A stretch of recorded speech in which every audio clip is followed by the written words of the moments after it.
Добар ден, драги ученици!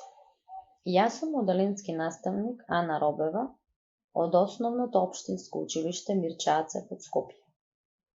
Денес ќе се запознаеме со наставната единица Здрави заби по предметот Природни науки. Насмевката е крива која ги исправува сите работи, вели Филис Дилер. Што ќе научиме од овој час? Сите ние имаме по два вида на заби – млечни и трајни заби. Мораме правилно да се грижиме за нашите заби, ако сакаме да ни бидат здрави. Некои видови на храна ги оштетуваат нашите заби. За растењето на забите можеме да кажеме дека првите заби се појавуваат на возраст од околу 6 месеци. Тие се нарекуваат млечни заби и се 20 на број. Ова што го гледаме на екранот е устна мапа или мапа на устата. Имаме горна вилица и долна вилица. Во горната вилица горните заби се именувани како централен секач, страничен секач, очник, прв катник и втор катник.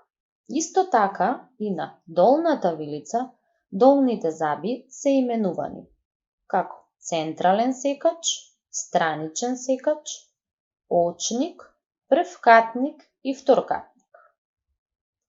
Централниот секач од горната вилица никнува од 5 до 12 месец, а се променува од 6 до 7 година. Страничниот секач никнува од 9 до 13 месец, а се променува од 7 до 8 година. Очникот никнува од 16 до 22 месец, а се променува од 10 до 12 година.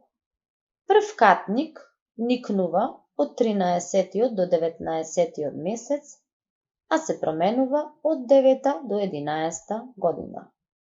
Втор катник никнува од 25 до 33 месец, а се променува од 10 до 12 година. Долните заби од долната вилица кажавме дека се именувани исто како централен секач, страничен секач, очник, прв катник и втор катник. Централниот секач од долните заби никнува од 5 до 10 месец, а се променува од 6 до 7 година. Страничен секач никнува од 10 до 16 месец, а се променува од 7 до 8 година. Очникот никнува од 17 до 23 месец, а се променува од 9 до 12 година. Прв катник никнува од 14 до 18 месец и се променува од 9 до 11 година. Втор катник никнува од 23 до 31 месец, а се променува од 10 до 12 години. Трајни заби. Што би кажале и што би знаеле за трајните заби? Млечните заби почнуваат да се менуваат околу 6-та година од животот на децата. Тогаш се појавуваат првите трајни заби на местото на млечните заби. Секој човек има вкупно 32 трајни заби. Како да ги чуваме забите? Што можат да направат слатките на нашите заби? Кога јадеме сладки, бактериите во устата го користат шеќерот за да создадат кисела средина во устата. Овие киселини го нагризуваат површинскиот слој на забот и може да дојде до појава на кариес. Главен непријател на забите е шеќерот. Тој не може и не треба да се отстрани сосема од исхраната, бидејќи тој ни е потребен за правилен раст и развој на нашиот организам. Но затоа неговата употреба можеме да ја намалиме или да ја сведеме на минимум и да се контролира. По конзумирање на храна богата со шеќери, потребно е веднаш да ги исчеткаме забите. Што е кариес? Кога јадеме сладки работи, бактериите се размножуваат.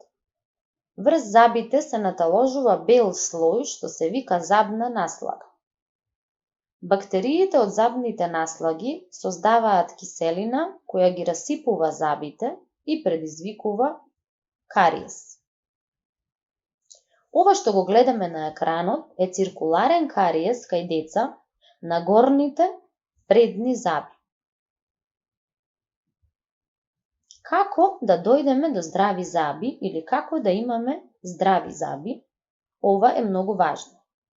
Најважно е забите да се четкаат 2 пати дневно, 2 до 3 минути, со средно мека четка за заби, со паста што содржи флор. Во однос на исхраната, потребно е да се јадат млечни производи, јајца, риба, овошје и зеленчук, како и да се пие млеко. Редовните посети на стоматолог на секои 6 месеци се од големо и суштинско значење во борбата и превенцијата од кариес. Правилна грижа за забите е онаја ако ние добиеме ваква насмевка. Доколку правилно се грижиме за забите, ќе имаме оваа прекрасна насмевка. Дали сте знаеле дека Џон Келог ги измислил житните снегулки за пациент со лоши заби? Лавовите јадат листови и други зеленчуци за да ги одржат забите во добра состојба. Што научивме денес од овој час? Дека сите имаме по 2 вида на заби, млечни и трајни. Доколку сакаме нашите заби да се здрави, мораме правилно да се грижиме за нив. Некои видови на храна ги оштетуваат нашите заби. Драги ученици, активности за дома, за ваша задача ќе биде во вашите тетрадки да нацртате исто ваква табела и да ја пополните со оценување од 1 до 5 кој е најдобар начин за чистење на забите, а потоа да одговорите на прашањето долу наведено под табелата. Ви благодарам на вниманието.